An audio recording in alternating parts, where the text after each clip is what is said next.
네, 이 시간에 우리 말씀 전하기 전에 오늘 이제 주의 위로를 기다리라라는 말씀에 이사야 말씀에 예언이 있었거든요. 그런데 그 말씀의 예언을 믿고 믿었을 때 한 사람에게 어떤 영향력이 미치는지 그것을 한 구절만 더 보려고 하는데요. 우리 다 같이 누가복음 2장 25절에서 26절까지 말씀을 좀 보도록 하겠습니다. 누가복음 2장 25절에서 26절까지 말씀인데요. 제가 여러분을 대신해서 대독하도록 하겠습니다. 누가복음 2장 25절 26절 말씀 제가 대독하도록 하겠습니다. 화면에도 나와 있습니다. 여러분들 눈으로 보시면 됩니다. 누가복음 2장 25절 26절 말씀 읽겠습니다.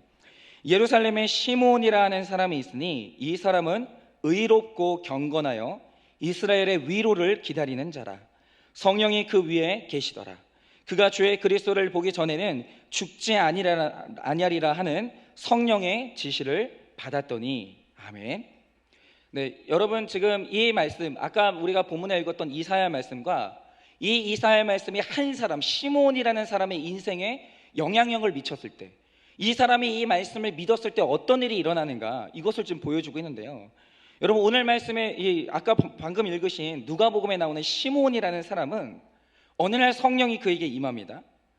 그리고 나서 그에게 아주 특별한 계시가 임하는데 그게 뭐냐면 너는 살아서 메시아를 눈으로 보게 될 거다.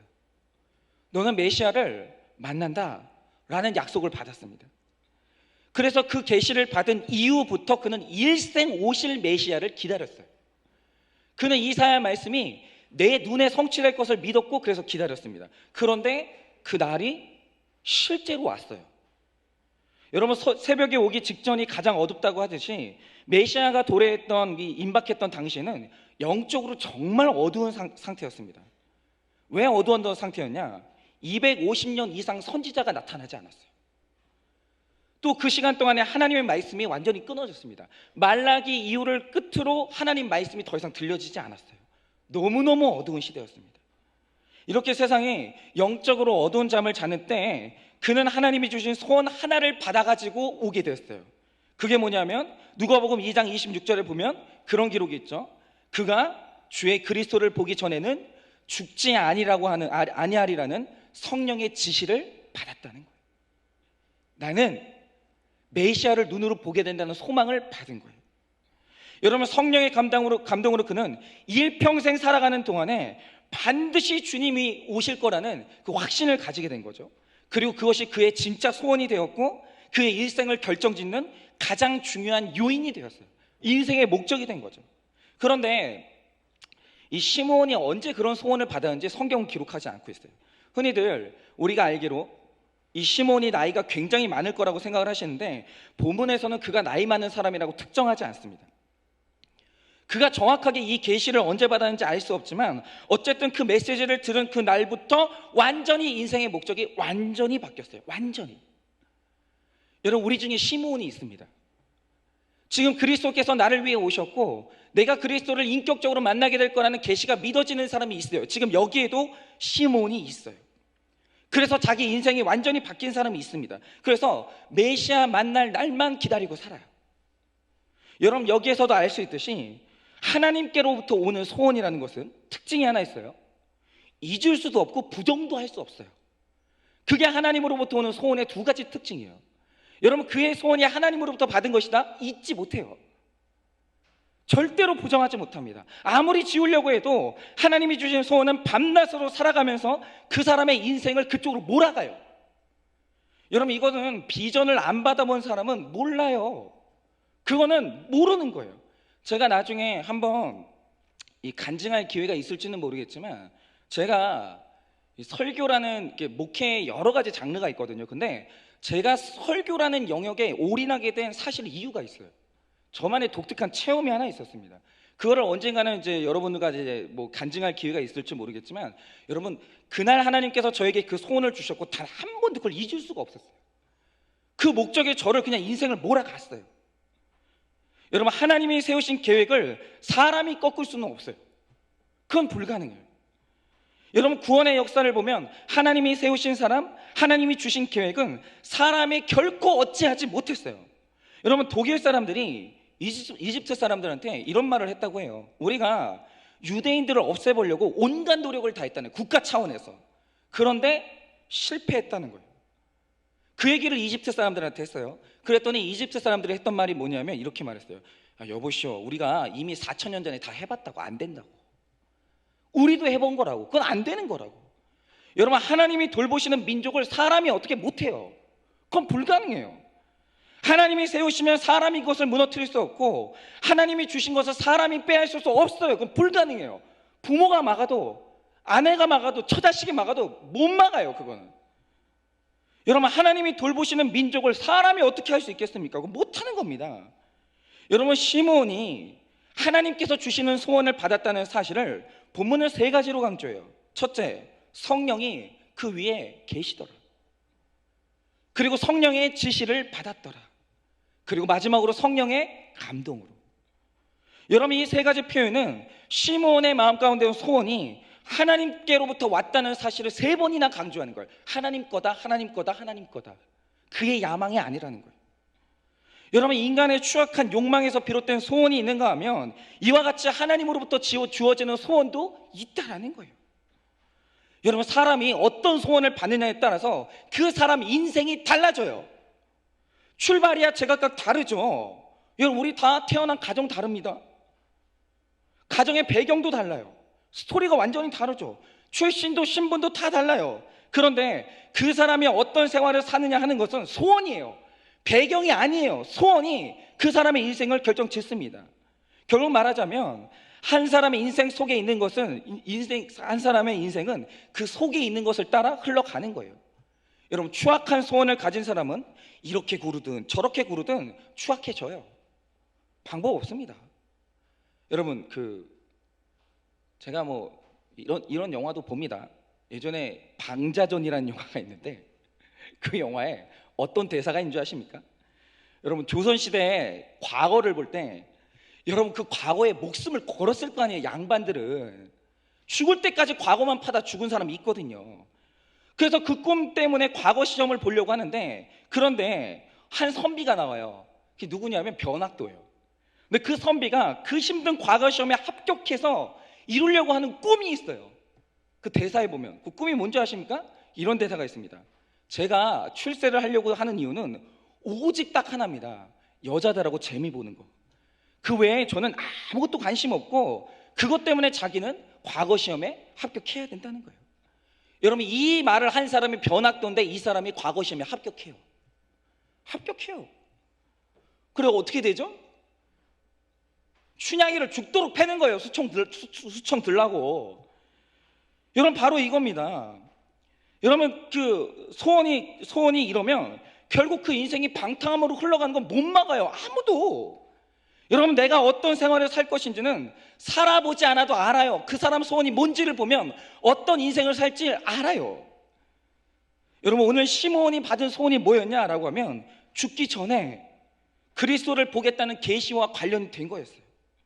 여러분, 25절에 이스라엘의 위로라는 표현이 등장하는데, 이 말이 최초로 사용된 것이 오늘 우리가 읽은 이사야 40장 1절 말씀이에요. 여러분, 이사야가 너희는 위로를 받을 것이다, 그리스도 오심을 기다리는 너희들은 반드시 위로를 받는다라고 할 때, 여러분, 여기서 말하는 위로가 뭐냐? 딱 하나예요. 그 구원이에요. 감성적 위로 아닙니다. 운명적인 위로예요. 존재적인 위로, 구원이에요. 여러분, 신학적으로 보면 그리스도가 이 땅에 오신다는 것과 이스라엘에 임하는 위로라는 말은 결국 같은 개념이에요. 여러분, 1세기에 이스라엘의 위로라는 말은 사람들 사이에서 메시아가 온다, 그가 우리를 해방시키고 위로하신다라는 널리 사용되는 용어로 사용되고 있었어요. 왜냐하면 당시에는 메시아가 오신다는 믿음을 사람들이 가지고 있었는데, 독특하게도 메시아가 지금 올 거다라는 생각을 1세기 팔레스타인 사람들이 이상하게 다 하고 있었어요. 이때 온다. 그래서 사람들이 굉장히 메시아의 오심을 대망하고 있었습니다. 왜 그랬는지는 그 역사학자들도 몰라요. 근데 1세기에 그 열망이 가장 뜨거웠어요. 그런데 신기한 게 있어요. 이 역사를 뒤져보면 굉장히 신기한 게 뭐냐면, 메시아 대망 사상은 강했어요. 근데 준비하는 사람은 또 없었어요. 이게 그 시대의 아이러니예요. 그러니까 나를 구원할 자가 오기를 바라지만 진짜 올 거라고 믿는 사람은 없었다는 거예요. 그게 이상한 시대상이었어요. 여러분, 오늘날 우리가 어떻습니까? 현재 우리는 초림 예수를 기다리는 게 아니에요. 초림 예수는 시므온이 만났어요.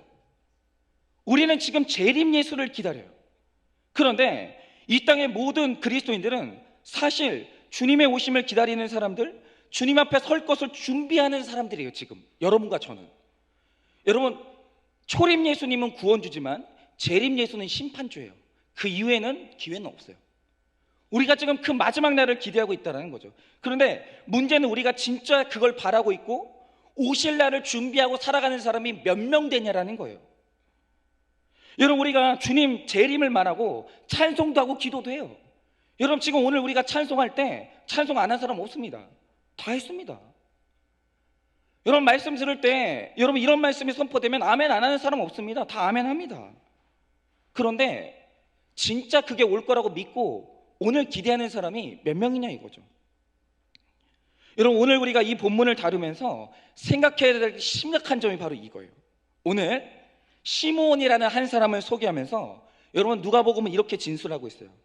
예루살렘에 시므온이라는 사람이 있으니 이 사람은 의롭고 경건하여 이스라엘의 위로를 기다리는 자라, 성령이 그 위에 계시더라 라고 해요. 여러분, 한번 우리가 생각해 볼게요. 이 시므온이라는 사람의 특징을 누가복음이 뭐라고 말하냐? 그가 의롭고 경건했다고 그렇게 얘기를 해요. 그렇게 살았다는 거예요. 그러면 그도 사람이기 때문에 그렇게 사는 게 힘들어요. 분명히 힘들어요. 그런데도 살았어요. 1세기 사람들이 살지 못하는 삶을 살았어요. 그럼 이유가 뭐냐라고 할 때 그 이유는 그리스도가 오시는 것을 내 눈으로 나는 보게 될 거라는 것을 믿었어요. 그 날을 그가 실제로 믿었기 때문에 준비를 했어요. 여러분, 모든 사람의 인생의 기본 모드는 먹고 마시고 돈 벌면 사치하는 게 고정값이에요. 모든 사람의 마음 안에 돈 벌면 이거 해야지, 딱 이게 딱 있어요. 여러분, 돈 벌면 뭐 하실 거예요? 셋 중에 하나요. 먹고 마시고 사치하고. 이게 우리 마음 가운데는 돈을 가졌을 때 가지고 있는 기본 모드예요. 동서양의 차이를 막론하고 예수님 없이 사는 사람의 모든 사람의 인생은 기본 모드는 딱 이거예요. 돈 벌면 먹고 마시고 사치하고. 여러분, 그렇기 때문에 절제하고 의롭고 경건하게 산다는 것은 그렇게 살아야 되는 이유가 없으면 불가능해요. 그건 아예 안 돼요. 다시 말하면 왜 그렇게 살아야 되냐라고 질문했을 때 정확히 나오는 답이 없으면 그렇게 살 수는 없는 거예요. 굉장히 힘들어요. 그래서 여러분들이 아시는 것처럼 목회자도 실패해요. 그렇게 사는 건 목회자도 실패해요. 목회자든 뭐 장로님이든 권사님이든 이유가 없으면 실패하는 거예요. 그런데 시므온은 왜 이게 성공했냐? 생전에 그리스도 오심을 확신했어요. 그리고 그가 오실 날을 단장하고 준비했어요. 그렇기 때문에 의롭고 경건하게 살 수 있었다라고 말해요. 그 점이 그가 1세기 다른 사람들과 다른 점이고, 이 점이 우리와 시므온이 다른 점이죠. 여러분, 그가 우리와 다른 어떤 특별한 사람이고 그가 우리보다 윤리적인 엘리트였기 때문에 그 시대를 의롭고 경건하게 살았다? 그게 아니라는 거예요. 그는 의롭고 경건하게 살아야 될 이유가 있던 사람이에요. 그냥 그 차이일 뿐이에요. 능력이 탁월한 게 아니라 이유가 있었던 거예요. 그 이유는 뭐냐? 주님 오실 때 내가 그를 만날 때 초라하기 싫었던 거예요. 죄 가운데 더럽혀 있는 그 순간에 주를 만나기가 싫었던 거예요. 여러분, 노아가 왜 방주를 만들었겠어요? 여러분, 노아가 성적 욕구가 없었겠습니까? 결혼에 관심이 없었겠습니까? 여러분, 그가 집에 대한 욕구가 없었겠습니까? 여러분, 노아가 술 맛을 몰랐겠습니까? 아닙니다. 그가 모든 것을 전폐하고 그가 노아를 방주를 만들었던 이유가 뭐냐? 그가 비가 온다는 걸 믿었어요. 믿어서 준비했어요. 이유는 그거 하나예요. 여러분, 인생의 목표를 어디에다 두느냐가 이렇게 중요합니다. 여러분, 하나님 앞에 서는 것을 목표로 하는 사람은 오늘 절대로 내 삶이 더럽혀지는 것에 대해서 극도로 경계해요. 극도로.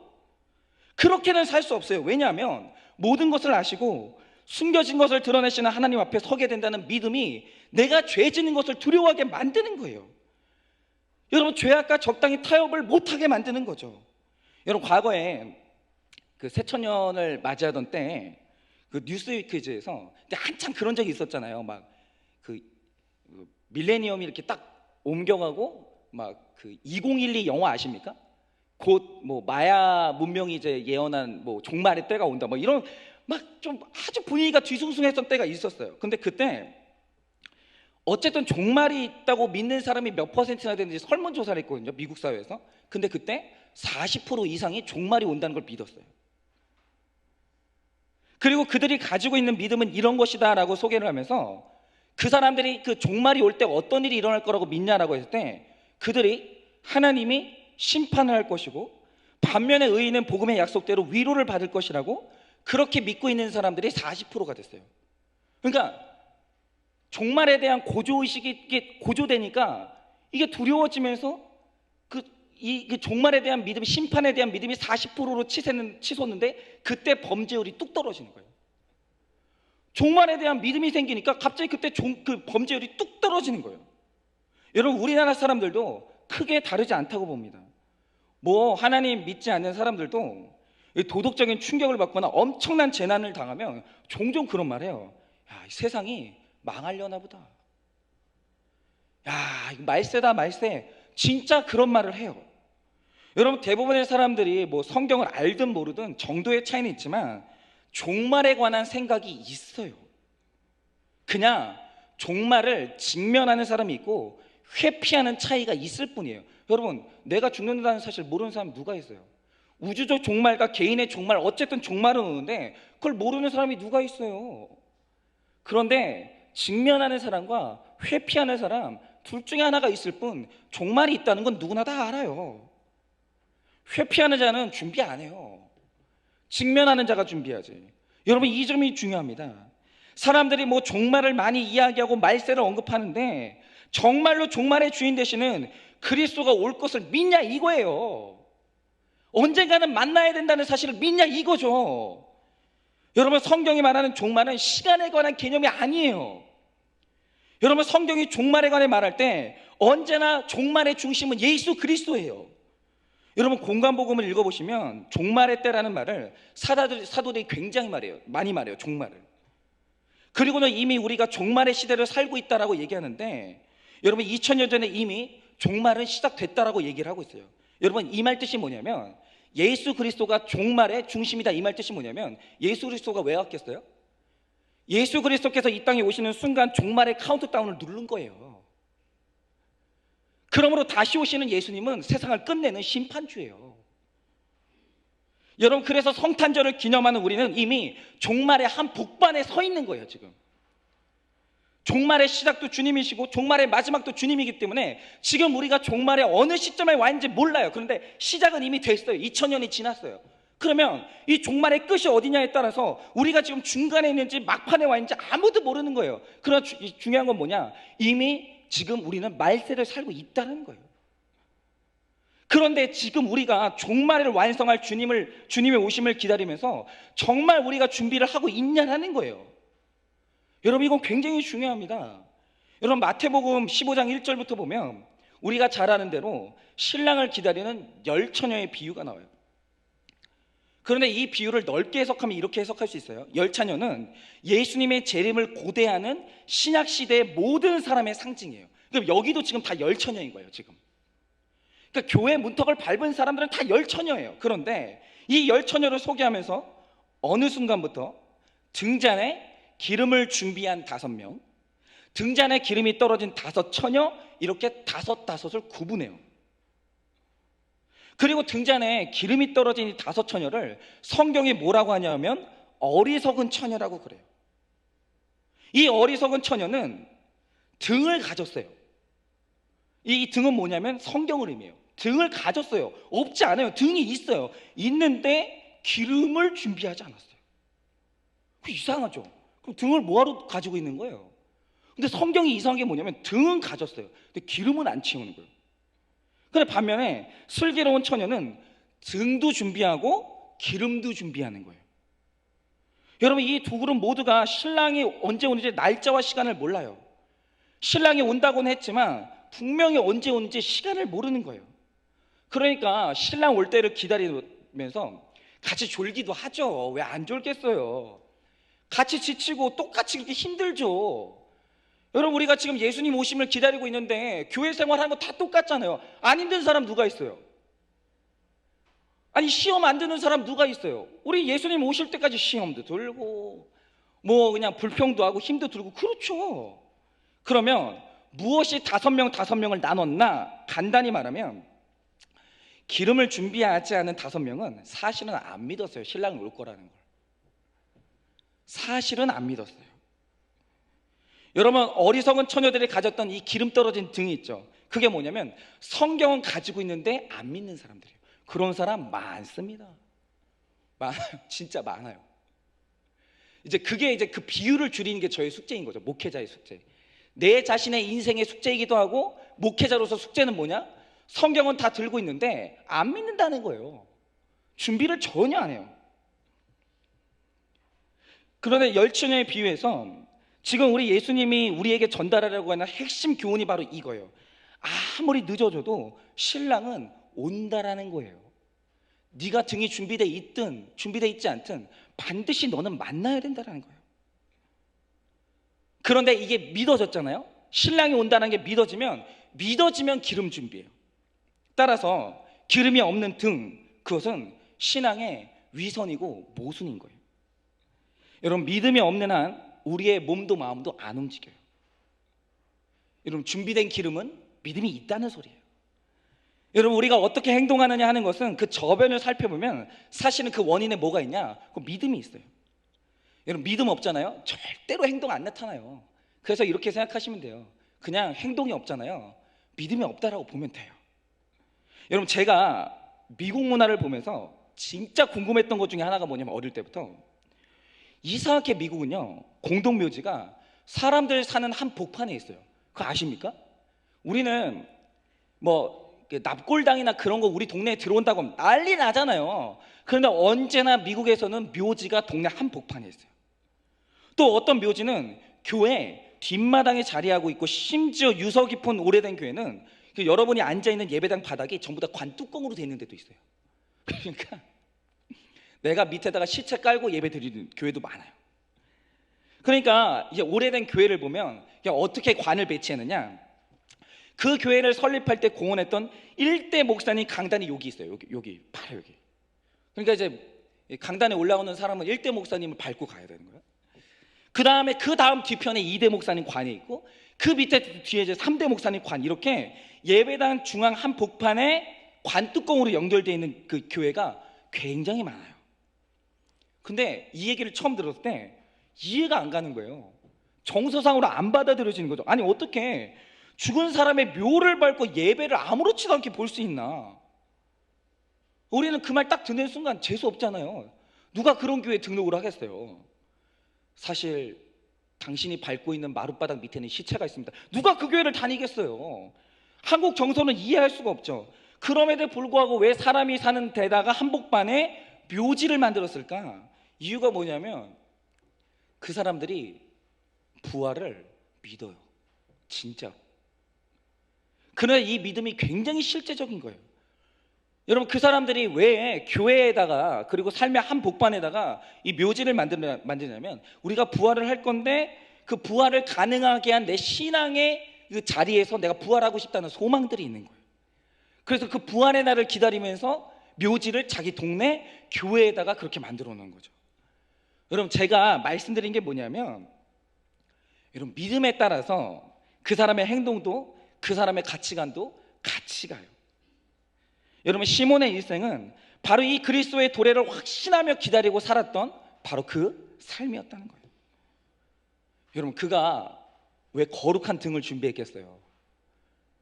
여러분, 그나 다른 사람들이나 거룩하게 사는 게 그렇게 힘든데 왜 그 힘든 삶을 살았겠어요? 이유가 뭐냐? 그가 주님 만난다는 내 인생을 확신했기 때문이에요. 여러분, 우리는 진짜로 주님 만난다는 것을 믿으세요? 진짜로 믿으세요? 여러분, 우리가 진짜로 주님의 재림을 믿는다면 시므온처럼 경건하고 의롭게 살기 위해서 분명히 애쓰고 노력해요. 인생의 목적이 바뀌어요. 어쩔 수 없어요. 그건 아무도 못 막아요. 조롱을 해봐도 말로 설득을 해봐도 못 막아요. 성령이 그 넣어주신 거기 때문에.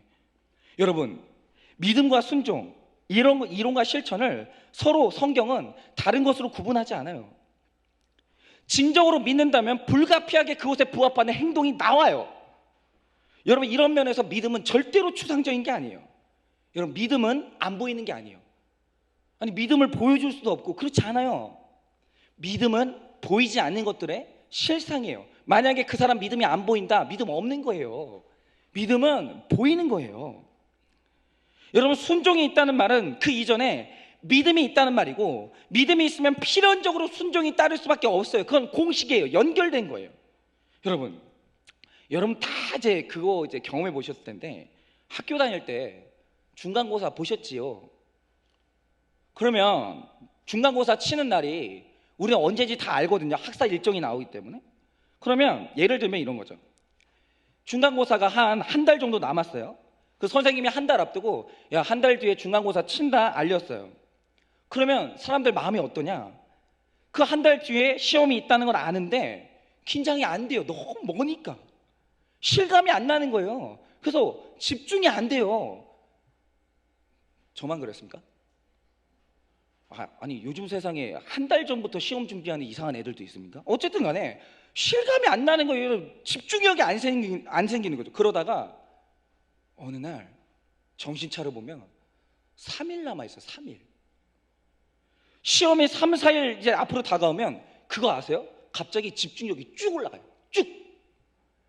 여러분, 설교 준비도 마찬가지입니다. 설교 준비 일주일 뒤에 이제 해야 될 설교 있잖아요. 일주일 전에 잘 안 돼요. 집중이 잘 안 돼요. 여러분, 설교 준비 언제 잘 되는 줄 아세요? 하루 전날 제일 잘 돼요. 집중력이 쭉 올라가는 거예요. 이거 시간이 별로 없다는 생각 때문에 집중력이 쭉쭉 올라가는 거예요. 몸의 현상으로 나타나는 거죠. 그 머리가 돌아가기 시작해요. 여러분, 이렇게 사람은 믿음이 있을 때 현상이 나타나요. 여러분, 주님께서 심판하기 위해서 오신다라는 것, 임박했다는 게 믿어지잖아요. 대충 못 살아요. 거룩의 집중력이 올라가게 되어 있어요. 비열하게 살 수 없고 되는 대로 살 수는 없어요. 여러분, 윤리가 믿음의 본질은 아니에요. 그러나 믿음을 가졌다면 윤리가 나타날 수밖에 없어요. 그거는 자명한 사실이죠. 여러분, 내가 하나님 앞에 설 것을 믿으면서 산다고 하면서 거짓말을 하고 살 수는 없는 거예요. 여러분, 신약 성경을 보면 세례 요한이 주님 오신다는 걸 알았어요. 알게 됐어요. 주님이 임박했다. 곧 나타나신다. 내가 구약시대의 마지막 사람이라는 걸 알았어요. 근데 그때 알게 되고 나서 제일 먼저 한 말이 뭐였었죠? 이거였어요.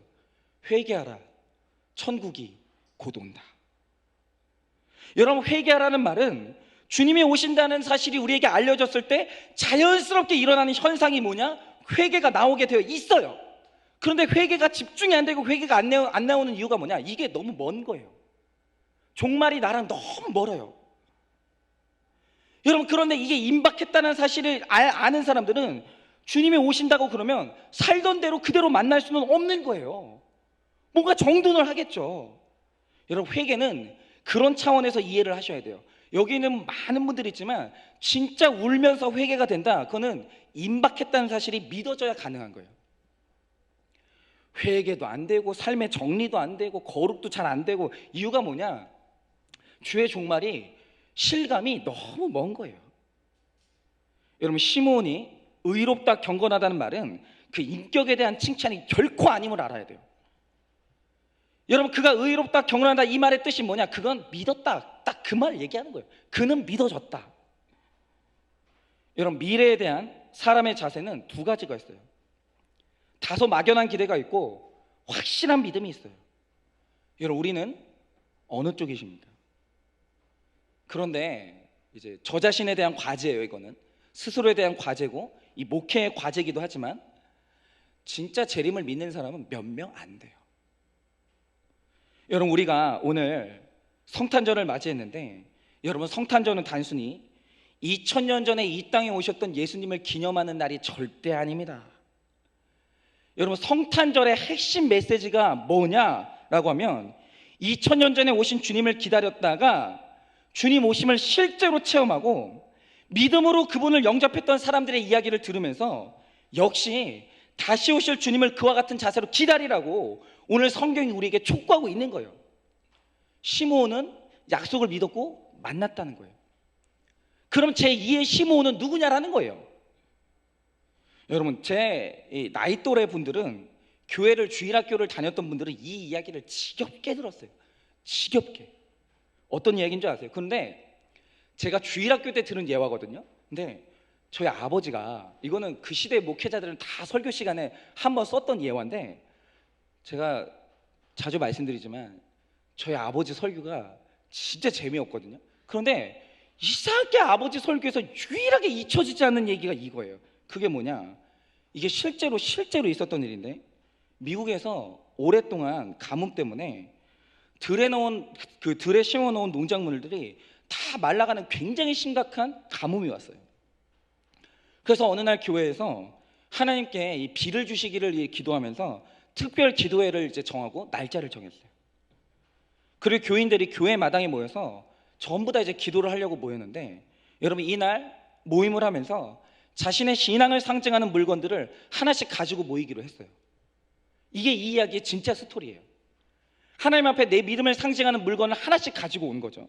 그래서 어떤 사람은 성경책 가져왔고, 어떤 사람은 십자가 목걸이 가져왔고, 어떤 사람은 어떤 기념물 가져왔고, 이렇게 각자 신앙을 상징하는 물건을 가져왔어요. 그런데 여러분, 이 이야기의 핵심이 뭔지 다 아시죠? 실제로 있었던 일인데, 이날 가장 눈에 띄었던 물건이 뭐냐면 십자가도 아니고 성경책도 아니에요. 어떤 아이가, 여자아이 하나가 우산 들고 왔어요. 그에 딱 한 명만 우산 들고 왔어요. 여러분, 비를 달라고 기도하기 위해서 모였으니 비가 쏟아지면 우산 쓰겠다는 거 아니에요. 얘는 추상적이지 않은 거예요. 굉장히 구체적이고 굉장히 실제적인 거예요. 그 마음의 소원이. 그래서 그 나타난 게 뭐냐? 이 아이는 우산 들고 나타났어요. 비가 올 줄 믿었거든요. 여러분, 우리는 이 이야기를 다 알아요. 모르는 사람 누가 있어요? 정말 지겹게 들었고 이거만큼 임팩트가 강한 얘기가 없었어요. 그런데 여전히 우산 준비하는 사람은 아직도 몇 안 돼요. 신앙생활을 하면서 이게 우산이 상징인데 진짜로 이 이야기를 들었음에도 불구하고 여전히 우산을 준비하지 않는 사람들이 다수예요. 여러분, 초림은 끝났어요. 예수님은 이미 오셨습니다. 한 번. 우리에게 남아있는 예수님 오심은 딱 하나, 재림밖에 안 남았어요. 예수님이 오시는 날부터 종말은 시작됐고, 이제 오심으로 말미암아, 재림으로 말미암아 종말이 딱 끝나는데, 지금 2020년을 앞두고 있는 우리는 이 종말의 기간에 어디에 와 있는지 아무도 몰라요. 그건 저도 몰라요. 그래서 오늘 성경이 말하는 게 뭐냐? 준비됐냐라고 물어봐요. 그런데 오늘 말씀에 시므온은 준비하고 만났다. 그는 어떻게 준비했습니까? 예수님이 오실 날을 나는 알기 때문에 의롭고 경건하게 살았다, 이렇게 얘기해요. 여러분, 오늘 이 성탄절에 저 자신에 대해서 여러분을 향해서 딱 하나 나누고 싶은 건 이겁니다. 이 재림에 대한 신앙이 확고해야 돼요. 오늘 이 날을 이유로 진짜로 재림을 믿는 사람이 한일교회 안에서 한 사람 이상은 늘어나야 돼요. 반드시. 내가 잊고 있었지, 주님 오신다는 사실을. 다시 준비하자. 등을 준비하자. 신랑이 오신다는 사실을 믿는 사람이 한두 명 이상은 반드시 늘어나야 돼요. 그래서 주님이 다시 오시는 그때까지 의롭고 경건하게 살면서 주님 오셨을 때 등불을 환하게 밝히고 완벽히 준비된 상태로 우리 모두가 예수님을 만나기를 예수님의 이름으로 축원을